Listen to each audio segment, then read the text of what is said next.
Friends అందరికీ praise lord అండి. ఈరోజు దేవుని వాక్యం చదువుకుందాం.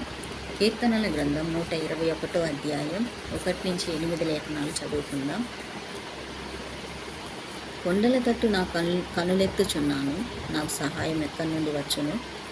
యెహోవా వలనే నాకు సహాయం కలుగును. ఆయన భూమ్యాకాశమును సృజించినవాడు. ఆయన నీ పాదం తొట్టిల్లని నన్ను కాపాడువాడు కునుకడు. ఇశ్రాయేలును కాపాడువాడు కునుకడు నిద్రపోడు. యెహోవాయే నిన్ను కాపాడువాడు. నీ కుడిపక్క యెహోవా నీకు నీడగా ఉండును.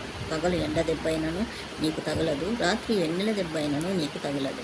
ఏ అపాయమును రాకుండా యెహోవా నిన్ను కాపాడును. ఆయన నీ ప్రాణమును కాపాడును. ఇది మొదలుకొని నిరంతరము నీ రాకపోకల యందు యెహోవా నిన్ను కాపాడును. దేవునికి స్తోత్రం కలుగునుగాక.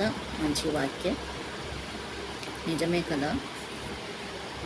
కొండల తట్టు తిరిగి మనం సహాయం అడిగితే ఎక్కడి నుంచి వస్తుంది? అలాగే ఈనాడు ప్రతి కుటుంబంలో ఆర్థికపరమైన సమస్యలు, అనారోగ్య సమస్యలు మనుషుల్ని బాధిస్తున్నాయి. సాయం కోసం ఎదురు చూసే చూపులు ఎన్నో ఉన్నాయి. అయితే సహాయం అందక చనిపోయేవారు ఉన్నారు. సహాయం కోసం ఇంకా ఎదురు చూస్తున్న వాళ్ళు అనేక మంది ఉన్నారు. అయితే అలాంటి వాళ్ళందరికీ నేను ఒకటి చెప్పాలి అనుకుంటున్నా. మనుషుల సహాయం వ్యర్థం. దేవుని సహాయం కోరండి, తప్పక మీకు దేవుడు సహాయం చేస్తాడు.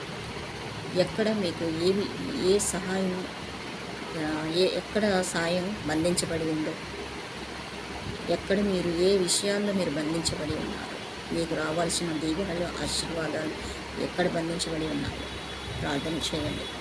అన్నిటి నుంచి దేవుడు విడుదల చేస్తాడు. తప్పక మీకు దేవుడు సహాయం చేస్తాడు. పశ్చాత్తాపంతో కన్నీటి ప్రార్థన చేయండి. మీ ప్రార్థనకి దేవుడు ప్రతిఫలం ఇస్తాడు.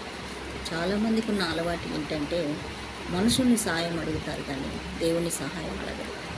దేవుని ముందు వేడుకోరు. దేవుని పాదాలు పట్టుకోవడానికి మాత్రం వారి మనసు అంగీకరించదు. ఇందువల్లే వీరు ఇంకా సమస్యలను ఎదుర్కొంటూ ఉంటారు. వీరి మనసు దేవునిపై పెట్టలేరు. ఇంకా శోధన శ్రమలు ఎదుర్కొంటూ ఉంటారు. అయితే ఏ శోధన అయినా, ఏ శ్రమ అయినా నిరీక్షణ కోల్పోకండి. నిరీక్షణ కలిగి ఉండండి. పశ్చాత్తాపంతో కన్నీటి ప్రార్థనతో దేవుని నుంచే దీవెనలు పొందుకోండి. దేవుని పాదాలు పట్టుకోండి. తప్పక దేవుని సహాయం మీకు అందుతుంది. ఓకేనా ఫ్రెండ్స్? నా ఈ మాటలు నిజమే అని మీరు అనుకుంటే ఆమేన్ అని టైప్ చేసి నాకు కామెంట్ చేయండి. అలాగే అదేవిధంగా ఈ రోజు నుంచి మీరు ప్రార్థన చేయటం అలవాటు చేసుకోండి. ఓకేనా ఫ్రెండ్స్?